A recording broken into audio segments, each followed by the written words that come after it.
నవరాత్రి, అమ్మవారి ఆరాధనలు, ఏకాదశి, వైకుంఠ ఏకాదశి, ఈ పండుగలన్నీ మానవుడి యొక్క కల్పితాలైనా కాకపోయినా తన అవసరార్థం ఉన్నది. అభిప్రాయం వ్యక్తిగత అభిప్రాయం అయినా అందరూ అంగీకరించరు. అందరూ అంగీకరించే విధంగా విశ్వజనీయమైన సమ్మతమైన అంగీకారమైన ఒక సిద్ధాంతం కానీ, మార్గం కానీ, పద్ధతి కానీ, దానికి అర్హతలు కానీ, కండిషన్స్ కానీ, రూల్స్ కానీ, ఒక క్రమబద్ధ నిబద్ధత ఉండి తీరాలి. దానికి ప్రయత్నం ఉండాలి. ఎవరు చెప్తున్నారు? అనుభవం చెబుతుంది. నడవాలి అనుకున్నా నడుస్తున్నా. నేను నడుస్తుందా? నేను గమనించిన శరీరం నడుస్తుందా?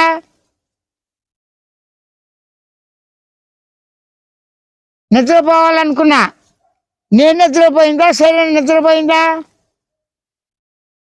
మంచి ఊహలతో, ఆలోచనతో, ఓ ప్లాన్తో కళ్ళగంటున్నా, ఓ లక్ష్యం పెట్టుకుని, అది భక్తి కావచ్చు, కర్మ కావచ్చు, యోగం కావచ్చు, వైద్యం కావచ్చు, రైతు కావచ్చు, శిల్పం కావచ్చు, నాట్యం కావచ్చు, 64 కళలు కూడా వృత్తులన్నీ మానవుడి యొక్క కృషి అంటే ఏంటి? ఆహారం, బ్రతకటానికి మాత్రమే. ఇక్కడ జంతువుల ప్రస్తుతం ఎత్తచ్చు. అసలు జంతువులు ఉన్నాయని చెప్పింది ఎవరు? మానవుడు. దేవుడు ఉన్నాడని చెప్పింది ఎవరు? మానవుడు. కాబట్టి మానవుడి యొక్క అనుభవం ఉన్న అభిప్రాయాలు అందరూ అంగీకరించరు. అంగీకరించేవి కొన్ని ఉన్నాయి. ఏ విధంగా? నేను భూమి మీద ఉన్నాను, భూమి మీద సముద్రాలు ఉన్నాయి, అడవి ఉంది, ఇంకేమున్నాయి? అంజాన్ అడవులు ఉన్నాయి, నల్లమల్ల అడవులు ఉన్నాయి, అన్ని చోట్ల అడవులు ఉన్నాయి, దట్టమైన అడవులు ఉన్నాయి. కొండలు వేరు, అడవులు వేరు. కొండల మీద చెట్లు ఉంటాయి, ఆ గోవులు మేకలు వెళ్ళి వస్తుంటారు, పశువులు తేలుతుంటారు. కానీ అడవులు, దట్టమైన అడవులు, సూర్యుడి యొక్క కిరణాలు కూడా కనబడకుండా మహోన్నతమైన వృక్షాలు ఉన్నాయి అంజాన్ అడవుల్లో.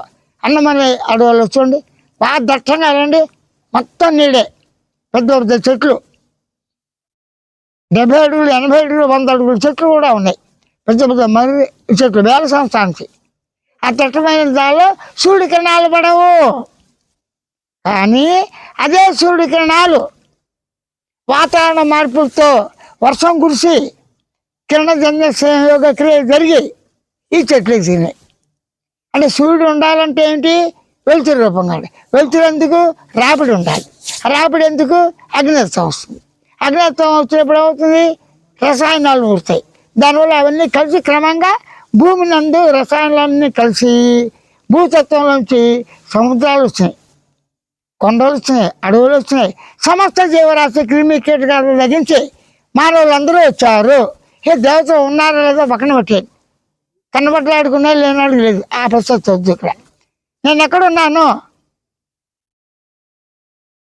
భూదేవిలో పుట్టా, భారతీయం. భూమి ఎక్కడుంది? దాని మూలం ఏంటి? అదే భూమి ఏ తయారైంది? శూన్యం ఉంది.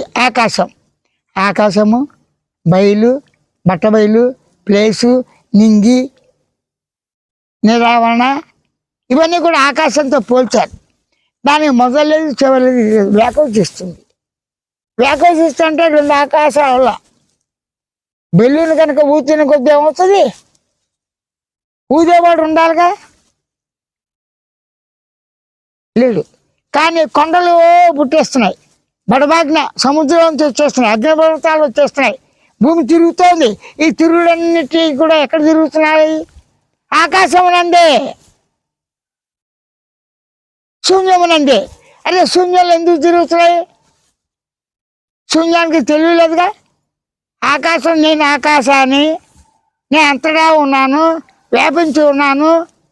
నాలో అగణిత అంటే లెక్కించడానికి వీళ్ళని వాటిని అవి బాగా 2 ముక్కలు చేయలేం, ఏక ముక్క కాదు, అవి అపరిచ్ఛిన్నం, చిన్నగా చేయలేం. ఎన్ని యంత్రాలతో చేసినా బూడిదని కూడా యంత్రాల్లో రుద్దగా చిన్న కణాలు ఉంటాయి. ఆ తర్వాత దానికి ఓపిక ఉండదు, ఎంత జరిగితే చేయలేదు. అలాంటి వాటిని కూడా దూరదర్శనంతో సూక్ష్మదర్శితో కనిపెట్టి చూస్తే కణాలు ఏర్పడ్డాయి. కణమన్నా సెల్ అన్నా అణువులన్నా ఆ బూడిదే ఏలేదు మొత్తం. రుచి రుచి రుచి ధూళి అన్నారు, తసలేను అన్నారు, రేణువులు అన్నారు, శకలాలు అన్నారు, ధాతువులు అన్నారు,